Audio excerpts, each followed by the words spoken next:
Okay. Alright. Sort of just wanted to talk about sort of some of the central banking policy going on. A lot of different central banking maneuvers that are taking place. I know there's been a lot of talk about the U.S. Central Bank, Federal Reserve here in the United States. What could be happening with their central banking maneuvering and the monetary policy coming out of it. There's been a lot of talk lately about inflation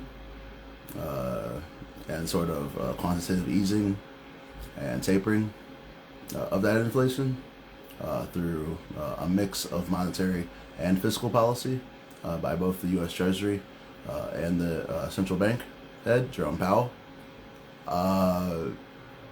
I think we talked about this in the last video prior, speaking about sort of implied rates, everything going on with Taylor, John Taylor's implied rates with monetary easing conditions and the indexation of those conditions and what it looks like sort of from the monetary bank's perspective of what's going on in the economy.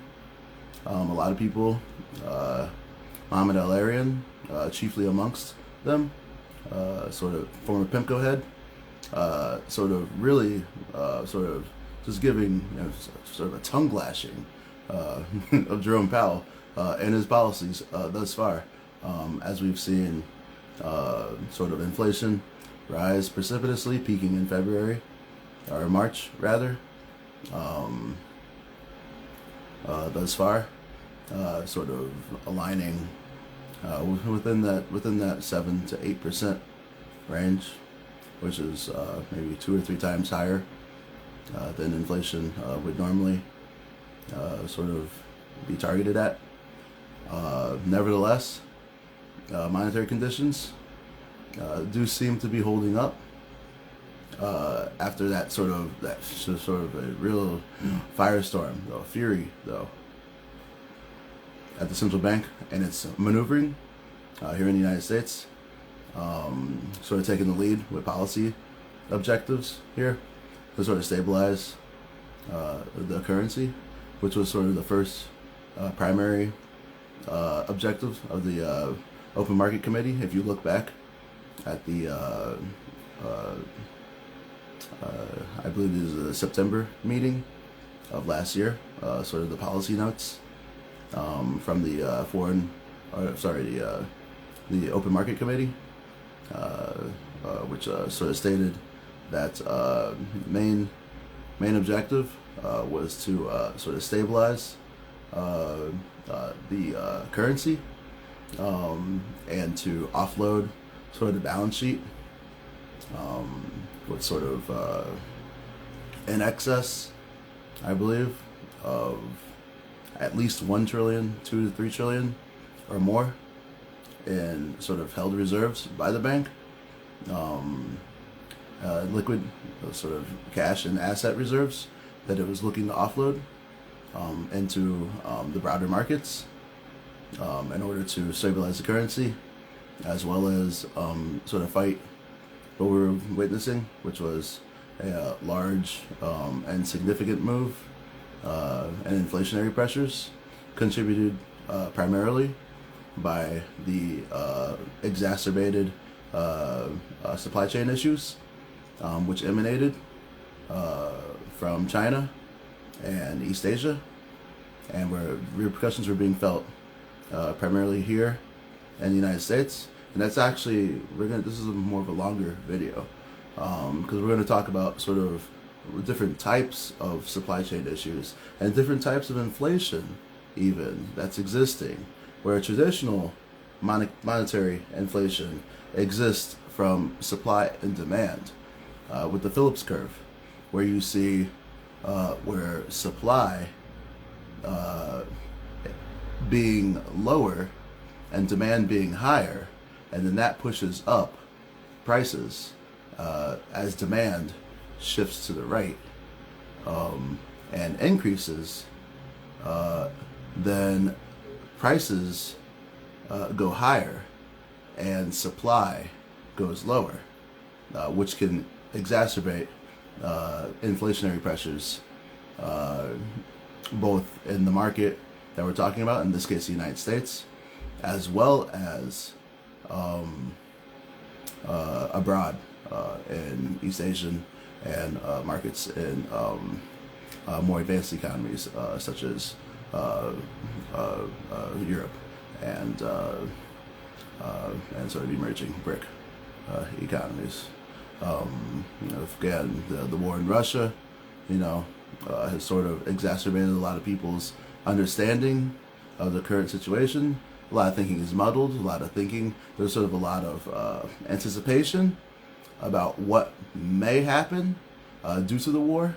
There was a lot of, for whatever reason, there is a substantial sort of dearth of anticipation in my opinion, in the domestic foreign service here in the United States, with what would be expected of, again, these are friends and allies of the United States, both in Asia with the spoken wheel policies that have been administered since the end of World War II, but as well as some of our Middle Eastern allies and partners, and some of these sort of simmering, brewing sort of contrimpotes that you see in places like Venezuela, Nicaragua, Cuba, other sort of nefarious actors, North Korea, right? Just news come out just today talking about North Korea, how they had 0 to no vaccinations in their country. That's very important going forward, as you see sort of the development of sort of vaccine diplomacy and what that means for sort of the day in and day out sort of moving and shifting migration, if you will, of seasonal travelers and business travelers and other travelers that are sort of going throughout the world, and what that means for safety, diplomatic protocol. There's a number of different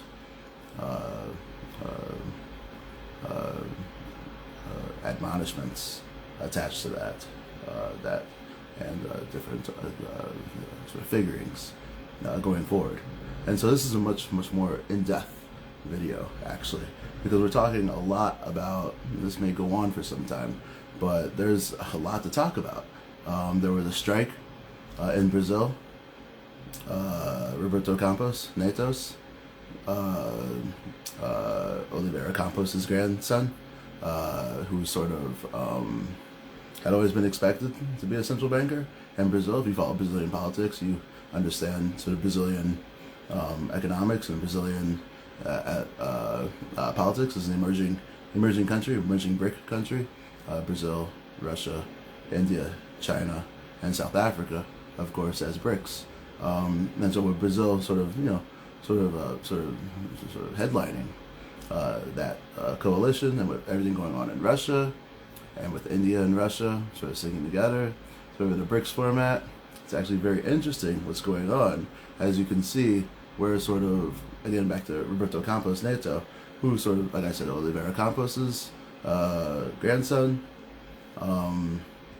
Roberto Oliveira Campos, and what you see actually going on is very fascinating, and Brazilian, as well as a number of other sort of Latin American countries, including Chile, okay, including Argentina, even smaller, like we talked about, contrimpotes, different sort of no less important, but very strategic countries, such as Venezuela and Cuba, and their primacy, sort of as sort of malcontrems throughout the region.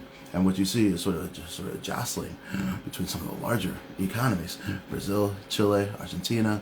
You see a lot of there's a lot of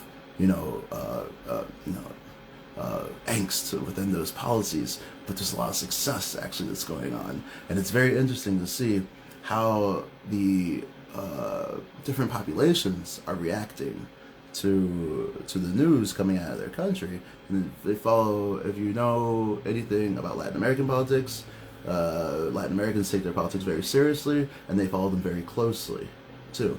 And so they're one of some of the highest voting percentages amongst their population in the entire world. And so, but what you see going on there is very fascinating with, with sort of emerging sort of regional sort of powers. You see, sort of a defunct development bank here in the Americas. You see, CAFTA needing to be reformed. All right, all this behind the backdrop of COVID-19. You see, Brazilians who, of course, speak Portuguese. You see a lot of sort of, there was anticipation with a lot of these leaders that are coming into positions of power, okay, only to be sort of frustrated by the realities of the day. And so it's very fascinating. You see Australia. That was one of the main stories coming out with Australia, sort of inflation targeting and sort of a policy rate setting. You saw a number of prominent thinkers, Watanabe, former vice minister and central bank head in Japan, talking about sort of the yen having sort of a protracted phase where the yen wants to sort of appreciate, okay, under stressful and tense monetary conditions in Japan, but tense in the sense that we've never quite seen anything like this in the rest of the world, but not tense from a Japanese perspective, which is what Watanabe was actually explaining, where you see a lot of reminiscences of the sort of Watanabe era, which was primarily, encapsulated in that stagflation period in the 90s, with auto tariffs and trade protectionist policies and lots of different monetary maneuvers. Governments were sort of turning over. I think we saw that in the early 2010s, where we saw at least 4 different Japanese governments come to power before finally settling on Shinzo Abe, who was already sort of twice elected at that time. And so, again, Abe, sort of credit to a very successful enterprise with his government, and his government certainly made a lot of important contributions to not only the Japanese people and their domestic affairs, sort of stabilizing the currency, getting sort of that yen dollar carry trade into sort of a more robust and certainly appreciative environment and circumstance. I think that was important. There's a lot of stuff monetarily going on. Okay, and so this appears to be, as one author, Professor Blackwell, who wrote a book on geoeconomics from the University of Missouri, or Missouri State University, wrote a book on former Bush administration official, wrote a book on the geoeconomics of the era and all the different sort of machinations that can happen. Robert Blackwell wrote that can happen in this new paradigm that we're sort of entering into. You see it with Putin and Russia, where he's sort of got short-term strategic objectives. Okay, and he aligns his monetary and fiscal policies with those short-term strategic objectives in order to maintain his grip on power. Ultimately, is what these authoritarian and undemocratically elected governments seek to do. Ultimately, which is hang on to power. I think we often get lost in that with sort of the these are very, very deftly and exceedingly sort of sophisticated leaders, okay? Even though they sort of come from an authoritarian background, they have implemented authoritarian policies in an undemocratic and authoritarian way, that still does not stop them from being exceedingly savvy and very highly sophisticated as leaders. You see it in Africa, you see it in Putin in Russia, you see it in Uganda, you see it in Cuba, you see it in places like Nicaragua and Venezuela, certainly with the Maduro regime. Maduro is sort of viewed as a flunky, someone who couldn't hold sort of the water and the weight which was bared by former leader Hugo Chavez. And once Hugo passed away from this was a cancer, I believe a lymphatic cancer diagnosis that he had. Interestingly enough, former Bush foe passed away from cancer. Maduro was not expected to survive very long with such a beleaguered economy already and a sanctions-heavy economy, Citgo, okay, being principally their primary source of income.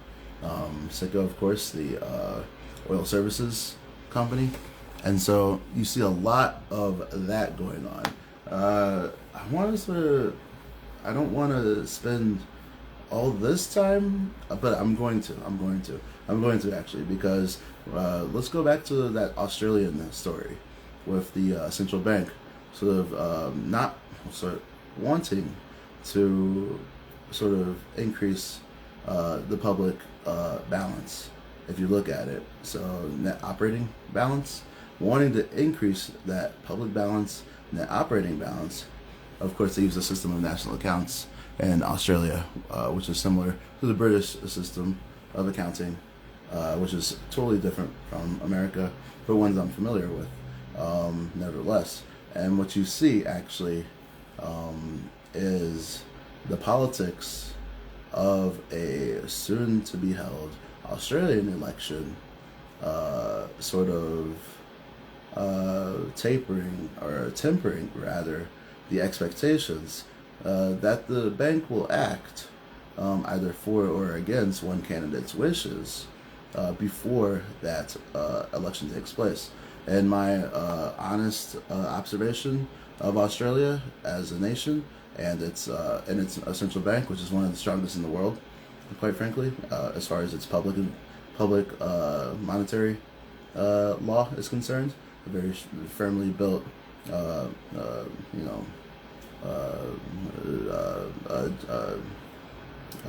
monetary law that sort of establishes the bank.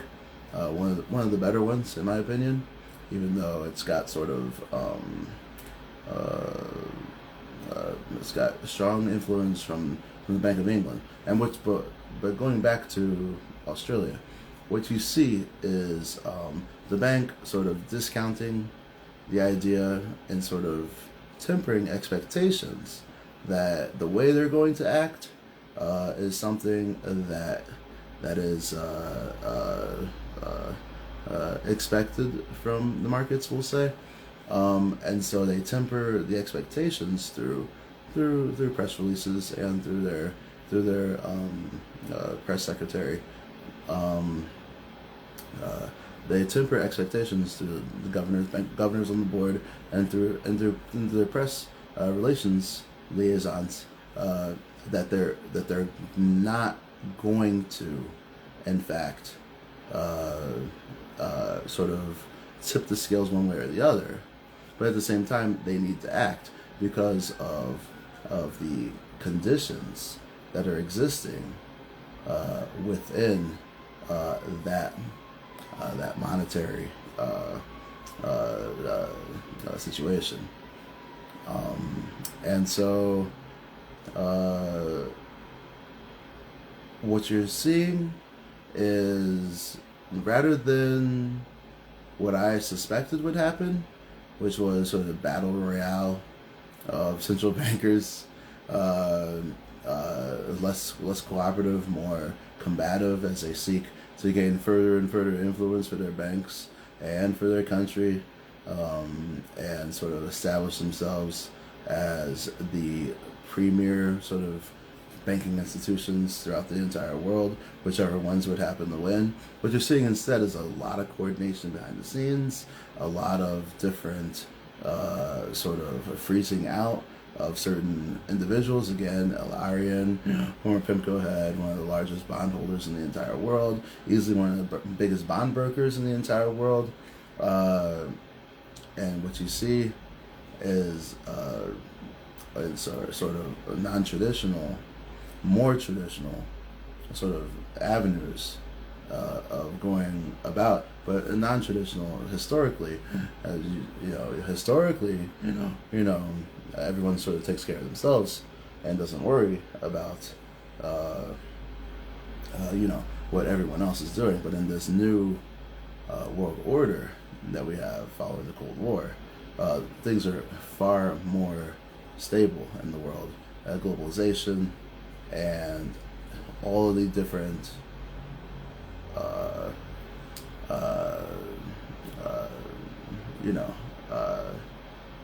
there's been, we haven't really had the sort of wars, World War II, World War One, going back to the Vienna Accords, the Triple Entente and the Quadruple Entente and Napoleonic Wars, all that stuff. Those are older orders that are not a part of. That's just not mainstream thinking any longer. That we should fight on these huge pitched battles on these battlefields, and kill millions and millions of people. That's sort of romantically inclined. One commentator mentioned Putin being chiefly amongst them, but like I said, there's all this talk about World War III, but we have yet to see any of that materialize. There's been talk of sort of nuclear deterrence, nuclear sort of different nuclear Holocaust talk, to be quite frank with you, which is very troubling, but nonetheless it seems polar opposite from the world that we're used to living in. And so that's not an advertisement for the power and legitimacy of the United States. I don't know what is, but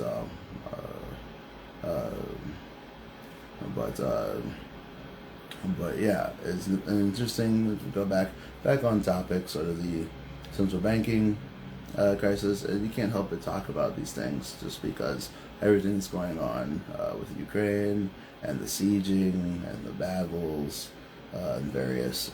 These are former provincial capitals in Ukraine. If you look at the history of Ukraine and its governance along the Dnieper and the prominence of that river throughout Ukrainian history, then you know that the sieging of these former provincial capitals in Ukraine, it's more of a classical sort of Russian aggressive maneuvering back to the Tsars and imperial Tsars and Soviet times. And so it's certainly unfortunate. And, like I said, the Ukrainians, of course, they are very important leaders, and they're very important to our existence as a peaceful and prosperous peoples. The United States, certainly, NATO, European Union, its membership, now defunct membership, and potentially at odds with any new government which may be established by Russia. And so, but this is very, very unfortunate to see, war in Europe like that. And, not to say that war should occur anywhere, but particularly in Europe, the history of Europe with so many catastrophes. So, World War II, World War I, and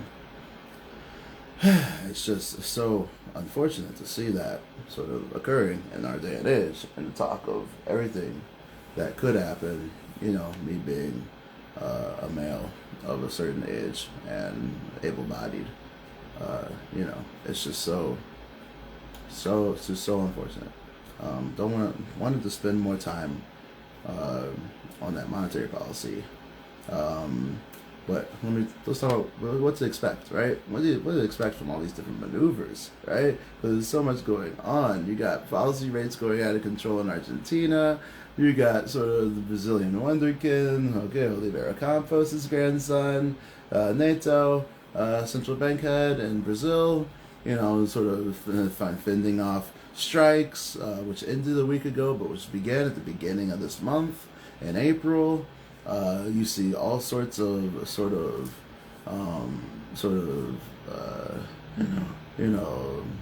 second opinions about monetary policy, and that's really not the way monetary policy is run by outside opinion necessarily. I believe we had that conversation in 2008 with the financial crisis and everything going on with, again, this was the financial crisis and the housing mortgage bubble here in the United States, as well as the over-leveraging of certain instruments, derivatives, throughout the rest of the world, which destabilized insurance companies that insured those derivatives and ultimately precipitated the decline in asset values and the financial crisis that came from those derivatives and assets, including mortgages here in the United States that had appreciated with no tangible, real value to underline those appreciated assets' durations. And so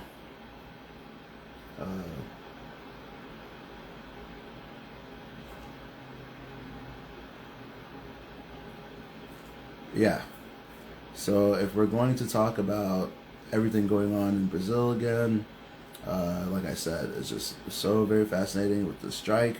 There was a central bank strike, which occurred, and that influenced a lot of decision making going on in that country, because they can no longer control central bank policy if you don't have a central bank to dictate that policy with. And so that brought a lot of different sort of undertones and backtones to what was then an extended credit facility administered by the IMF for the Argentinian economy, interestingly enough, which was struggling to sort of keep pace with its spiraling risk premium rates at the central bank. Again, they have a dual rate policy, which is tied to, I believe, asset classes as well as the overall headline inflation. And so that's just so unfortunate what's going on in these different central banks. But instead, you're seeing a lot of different stuff going on behind the scenes, like I said, that's really sort of coalescing into a concert of central bank policy. And I know it sounds, it's more, maybe it sounds boring, but it really is. It really is actually an important subject. And like I said, maybe we can talk more about it. I want to sort of end it right there. Sort of just talking about sort of South America and its central banking. Again, Japan and Australia. So it's, what you see is whenever crises develop, you see sort of central banking lean back on sort of the older central banks that exist. Bank of England, Bank of Japan, Bank of China. These are much older central banks. Bank of Sweden, that have existed. And so, it's interesting to see sort of where these central banks will go and what they'll what the policies will produce. I suspect prediction that a central bank here in the United States will raise rates next month, but that will be the end of rate hikes at least until I suspect the middle of summer.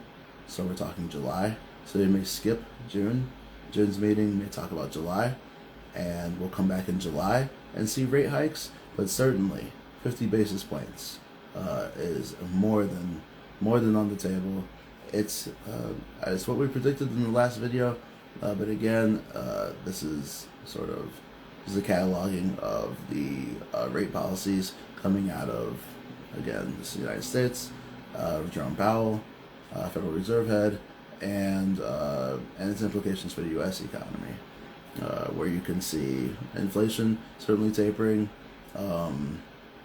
mostly due to central banking policy, even with the irrational exuberance, as Alan Greenspan once commented on, occurring throughout the U.S. press when talking about monetary policy, which is actually a very recondite subject and something that not a lot of people study in depth, even if they did go to business school and get an MBA. But again, we'll talk about all these things and more as we progress. And the war in Ukraine, I think, is going to wrap up. I think Putin leaves office in November. I'm writing about that. My blog, kevinspolitics.com. Putin's reign appears to be coming to a close. I believe we'll see that before November's G20 meeting. I don't believe he will show up, and not only will he not show up, but someone will take his place and show up, which is going to be a surprise for the G20, and he's trying to coordinate that as closely to that G20 as he possibly can, because I feel like he already knows he's reached a pariah status, that the United States will certainly not tolerate Joe Biden. Lots of different things going on politically here in the United States. We can talk about that in another video. As far as the malaise of the Biden administration, so we will certainly talk about these things and more. This is a longer video, but there's a lot going on with central banking, as well as different maneuvers diplomatically and politically, military, civil, military affairs, and so we'll talk about these things and more as they progress.